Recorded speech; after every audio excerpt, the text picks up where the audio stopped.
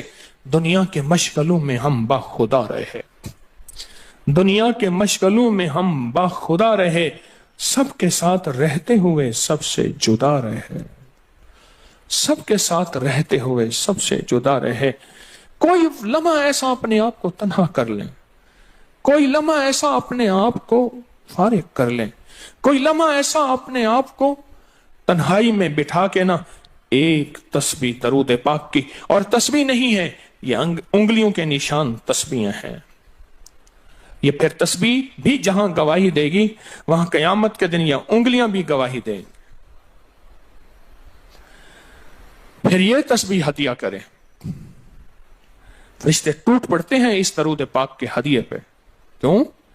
ان کی غذا ہی نور ہے، اور درود نور ہے، ان کی غذا ہی نور ہے اور درود نور ہے، ان کی غذا ہی یہی برکت ہے اور درود برکت ہے، ان کی غذا ہی خوشبو ہے اور درود خوشبو ہے، ان کی غذا بھی یہی ہے۔ ایک تسبیح ایسی ہو جس پہ آپ دیوانے ہو جائیں۔